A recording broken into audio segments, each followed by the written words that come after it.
O São Paulo tropeçou mais uma vez no Campeonato Brasileiro. Já é o 5º jogo sem saber o que é vitória. O São Paulo, que tem 11 empates na competição, um time que empata muito. Hoje saiu derrotado da Arena da Baixada. Um time todo modificado. Basicamente 10 alterações, se a gente for comparar, né, fazer aqui, traçar um paralelo com a partida da Copa do Brasil com o América Mineiro. Um São Paulo de 10 alterações do Rogério Ceni, que está pensando, está focando na Copa Sul-Americana. Quarta-feira tem o Ceará, mas o Campeonato Brasileiro também precisa ser a prioridade do São Paulo. O São Paulo, quem sabe, sonhar mais alto, alçar voos maiores aí, quem sabe uma Libertadores da América, né? Que o torcedor de São Paulo tanto gosta da competição de clubes mais importantes do continente. Por enquanto, com essa campanha até aqui, não sei se o São Paulo tem condições de acabar no G6 do Campeonato Brasileiro. Aí é assunto para os nossos comentaristas. Hoje aqui na bancada do Canelada, o Bernardo Ramos, o Mauro César Pereira, Bruno Prado, Nilson César, que transmitiram essa vitória do Atlético Paranaense por 1-0, gol marcado pelo Vitor Bueno de pênalti. Eu vou começar aqui pelo Bernardo Ramos. Muito boa noite para você, Bernardo. Boa noite. E falar dessa atuação do São Paulo, que mais uma vez tropeça no Campeonato Brasileiro. Boa noite. Boa noite a você, um abraço ao Mauro, ao Nilson, ao Bruno Prado também. Foi um jogo ruim esse, não foi um grande jogo. E à medida que o São Paulo, no caso pelo Rogério Ceni, foi colocando ali os jogadores titulares em campo, né, no segundo tempo, colocou ali numa leva só 3, logo após o intervalo, né, o Igor Gomes, o Caleri e o Léo. Depois entraram o Luciano e mais tarde, mais adiante, o Rodrigo Nestor. Um jogo ruim, de poucas oportunidades para ambos os lados. O São Paulo até teve mais finalizações, teve mais posse de bola do que o Atlético. Não me admira, né? Esse estilo de o Atlético Paranaense atuar, seja em sua casa, seja fora dela. E se jogar esse futebol que jogou hoje na sua casa contra o Flamengo, por exemplo, na Copa do Brasil, eu acho que o Flamengo é favorito ainda, né? Se propôs a jogar um pouquinho mais do que aquela coisa que a gente viu na última quarta-feira no Maracanã, mas mesmo assim muito pouco, né? Um time que investiu muito, fez as contratações mais caras da sua história, trazendo bons jogadores, como o Canóbio, por exemplo, Tomás Coelho, né? Jogador que veio ali do Red Bull Bragantino, mas eu cito principalmente o Canóbio. Mas ainda deve futebol, dá para mostrar muito mais do que isso o Atlético Paranaense, que venceu o São Paulo que entrou com um time completamente remendado, como você bem disse, apenas o Miranda, né, dos remanescentes do jogo contra o América. Até o Moreira jogando na lateral esquerda, improvisado e tal, e mesmo assim não foi um time facilmente subjugado pelo Atlético, longe disso. Muito boa noite para você, Mauro César Pereira. O que falar desse São Paulo que chega ao 5º jogo sem saber o que é vitória no Brasileirão, Mauro? Pois é, Pedro, um time muito remendado, um time muito enfraquecido, né? Eu concordo com o Bernardo, ainda assim o jogo não foi fácil para o Atlético, que atuou praticamente completo, né? Colocou em casa seus titulares e precisou de um gol de pênalti, 2 pênaltis tolos, né, cometidos pelo São Paulo. O primeiro ali, absurdo, né? Aliás, o São Paulo contrata um goleiro porque ele joga bem com os pés. Eu acho o seguinte, o Felipe Alves joga bem com os pés e mal com as mãos. É um goleiro fraco, não é um goleiro pro São Paulo. Essa é a minha opinião com relação a ele. Não com relação ao jogo com os pés. Como goleiro mesmo, isso pelo que ele já mostrou no próprio Fortaleza, onde ele trabalhou com o Rogério Ceni. E aí ele comete um erro grosseiro, né, com os pés, aí faz o pênalti, mas consegue defender. Depois outro pênalti bobo, porque o Canóbio tentou passar no meio de 3 adversários. Não havia nenhuma necessidade de deslocá-lo, né, de tocar no jogador uruguaio. E acabaram ali o trio São Paulino se enrolando, a falta aconteceu e ali surgiu o gol da vitória do Atlético no jogo que merecia ser -1, já que não pode ser, então 0-0. Jogo horroroso. São Paulo remendado, Atlético com esse futebol medíocre, a quem goste, né? Mesmo jogando em casa, não cria, não se impõe, força, correria, bola longa, não sai muito disso. E nessa mediocridade do futebol praticado no Brasil, acaba até dando certo em alguns momentos. Mas acho que o São Paulo tem que começar a pensar também que na própria classificação, embora ele esteja 6 pontos à frente da zona de rebaixamento, começa a ver se aproximar para o Goiás, está 1 ponto atrás. O Goiás estava na zona de rebaixamento, ganhou do Coritiba, empatou com o São Paulo em casa, né? O 3-3 do sábado passado. O Goiás, que é um time que luta só para sobreviver na Série A, veio da Série B, já está 1 ponto só atrás do São Paulo. Então, aí América e Avaí jogam, um dos dois ganha, vai a 24, já começa a se aproximar. Ou seja, o São Paulo aos poucos, se ele não reagir, ele vai estar nesse bolo. Mas um pouquinho está perto do rebaixamento. Aí começa aquele pesadelo do ano passado. Isso interfere na Copa do Brasil e interfere na Sul-Americana. Veja o caso do Atlético Goianiense. Tá em todas as competições. Ontem teve que jogar contra o Flamengo com o time completo, porque tem que pontuar. o time podendo terminar a rodada na lanterna, tem que pontuar. Aí perde também. Ou seja, a coisa só piora. Então acho que o São Paulo tem que começar a pensar no que fazer com o brasileiro. Porque tem chance de chegar a uma final, a um título, quem sabe, no mata-mata, mas é o início de tudo muito perigoso, até por essa sequência negativa que você citou, Pedro. Apenas 5 vitórias no campeonato até aqui, 11 empates, é um time que empata bastante. Hoje tropeçou mais uma vez, foi o caso de uma derrota fora de casa para o Atlético Paranaense, com falha do goleiro Felipe Alves, né? Até interessante, porque no jogo contra o América Mineiro, uma circunstância ali bem parecida, porque o Thiago Couto acabou cometendo o pênalti, depois defendeu o pênalti de um zagueiro, né? Que foi ali o Iago Maidana, hoje foi o Thiago Heleno. Então, assim, cenários parecidos envolvendo Felipe Alves e Thiago Couto. O São Paulo, que também, a gente sabe, né? Tem uma dificuldade aí com goleiros. Nenhum goleiro conseguiu se firmar desde a saída do Rogério Ceni, que comanda esse time atual do São Paulo Futebol Clube. Nilson César, você que narrou essa partida aqui na Jovem Pan, qual a sua avaliação sobre esse São Paulo? E o professor Luiz Felipe Scolari, hein? O seu Filipão, né, que venceu o São Paulo hoje na Arena da Baixada. Eu vou dar uma provocada no Mauro, porque o Atlético com a vitória de hoje, o Atlético passou o Flamengo. Roubou o 4º lugar do Flamengo. Não, na verdade recuperou a posição que era dele. É, mas roubou. Aí, ó, roubou. Com a vitória, recuperou a posição que era dele. O professor Luiz Felipe coloca o Atlético com 34 pontos, 1 ponto à frente do Flamengo. Não, já estava à frente do Flamengo. Por causa, me permita, isso por causa da vitória do Atlético Paranaense sobre o Flamengo em Curitiba, na Arena da Baixada, quando era o Fábio Carilli o técnico ainda. Lembrando que o Flamengo, nos primeiros 10 jogos do campeonato, fez 12 pontos só. Então é um recorte anterior. O futebol do Atlético é um futebol feio. Eu também não gosto de ver jogar o Atlético. Claro que eu não gosto. Mas você, por exemplo, o Guardiola tem 1 bilhão de euros. Aí ele contrata o melhor líbero, o melhor goleiro, o melhor ponta esquerda, o melhor zagueiro, os melhores homens do meio campo e monta o time do jeito que ele quer, hiperofensivo, né? E não é o caso do Atlético, mas o Atlético é o Atlético do Filipão. Meteu 1-0, o que o Filipão fez? Todo mundo lá atrás. Vamos garantir, ainda mais que o São Paulo botou alguns titulares, mais ainda que ele mandou o time recuar. E eu não gosto também, claro que eu não gosto. Eu gosto de ver outro tipo de futebol. Eu só não comparo com o futebol inglês, futebol onde você tem um poder aquisitivo muito grande. Porque outro dia eu estava conversando com o Muricy sobre isso lá no CT. Eu fui fazer uma matéria lá e estava conversando sobre isso. Ele falou, mas dá para mim 1 bilhão de euros, eu monto o melhor time do mundo. Isso me lembra Renato Gaúcho, falando dos 200 milhões. Mas... E até com mais dinheiro do que isso, 400 milhões. O Guardiola pede 1 bilhão de euros, tá lá na mão dele. O Renato Gaúcho pediu 200 milhões, teve 400 milhões. Agora, não adianta. Fez o que fez. Não adianta querer mudar o Filipão com mais de 70 anos de idade. Mas, é isso aí. Eu também não gosto. Ninguém está falando que o Filipão tem que mudar. Apenas a gente faz análise do que a gente vê. Se é bom, é ruim, é bonito, é feio, é alto, é baixo. Agora, o que eu não gosto de verdade é do São Paulo. Falei pro Bruno, esse time não inspira nenhuma confiança. Tem alguns jogadores do São Paulo. Rodrigo Nestor. Esse cara não é de nada, não joga nada. O Igor Gomes é uma piada. Em 200 jogos, esse rapaz chutou 1 bola gol. Ele só dá passe pra lateral, meu Deus do céu. Como é que é? O jogo sujo, né, Nilson? Não, mas pera um pouquinho, que raio de jogo sujo que faz o Igor Gomes, eu não entendo. É um cara que tem que jogar em direção ao gol, meter bola pra gol, não chuta a bola pra gol. Então tem um monte de promessinha lá no São Paulo, que é tudo pra mim rojão molhado. Sabe como é que é? É o que não explode.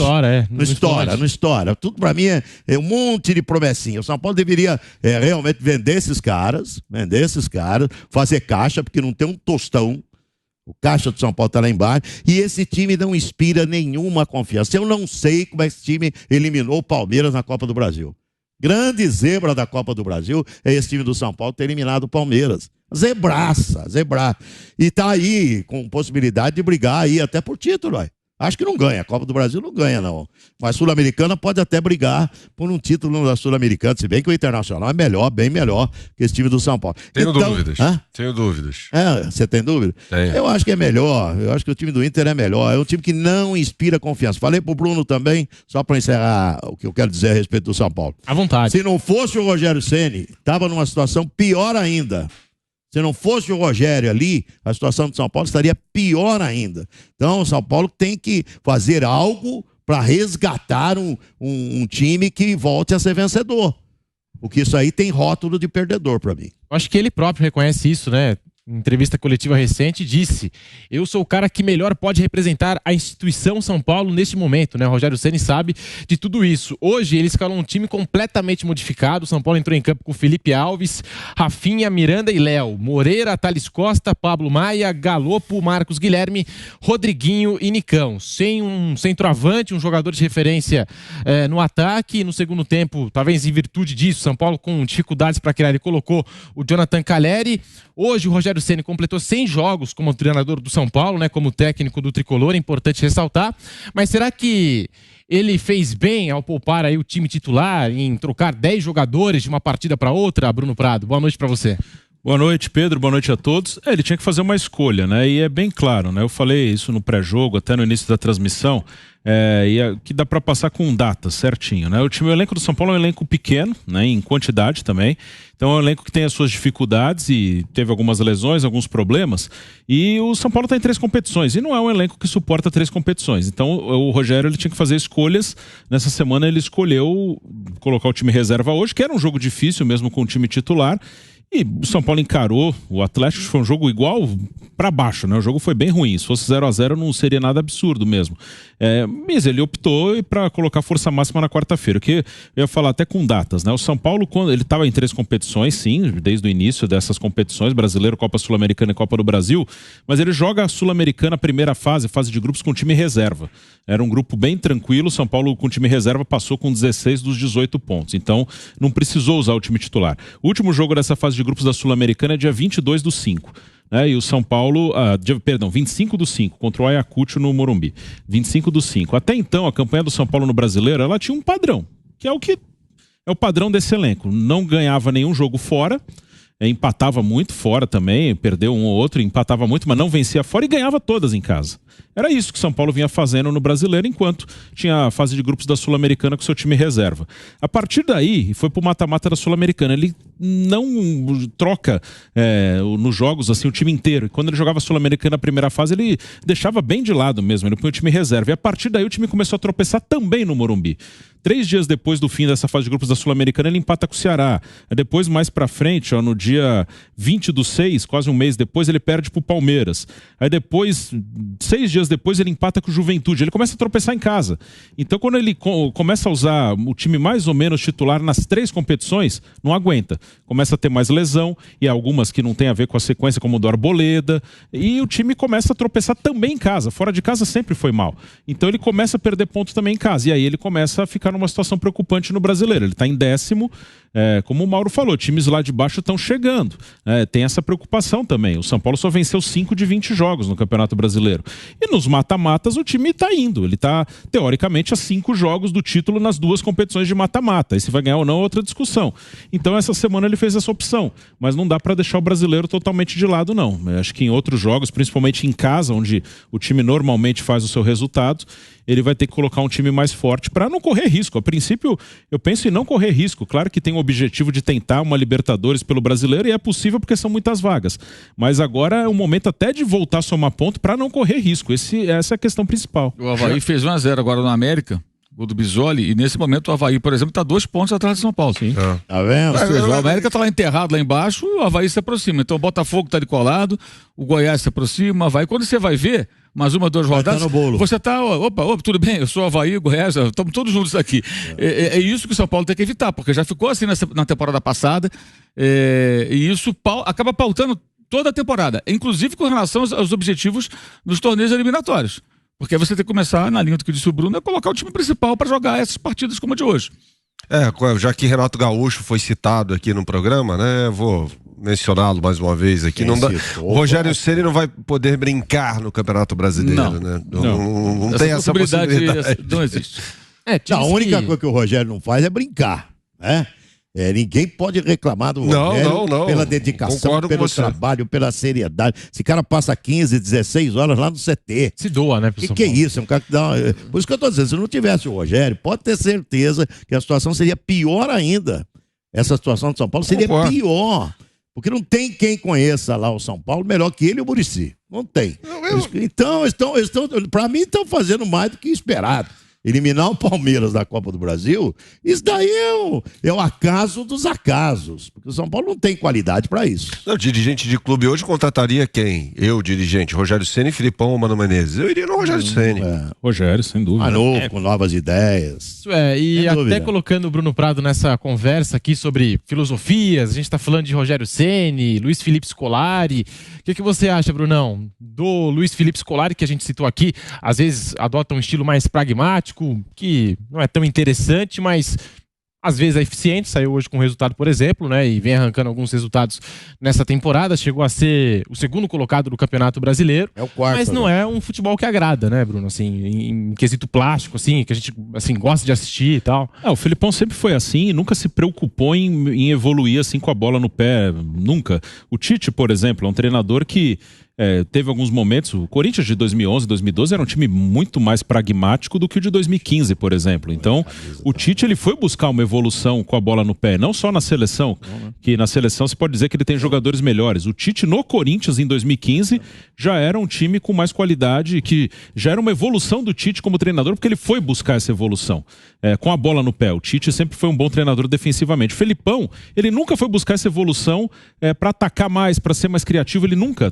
se preocupou com isso, né? E conseguiu muitos títulos dessa maneira, né? Teve as discussões, né? Os debates durante a semana foram muito em cima do jogo Flamengo e Atlético, que eu achei um jogo bem ruim do Atlético. Até dentro da proposta do Atlético.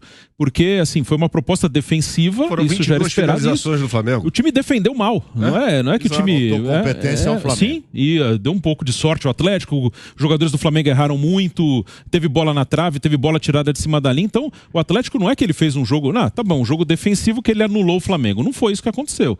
Foi um jogo em que ele deu muitas chances ao Flamengo e deu certo, ok? Deu certo porque empatou, não porque conseguiu jogar como queria. É porque o Flamengo perdeu gols, é porque o goleiro pegou, porque a bola foi na trave, que acontece no futebol.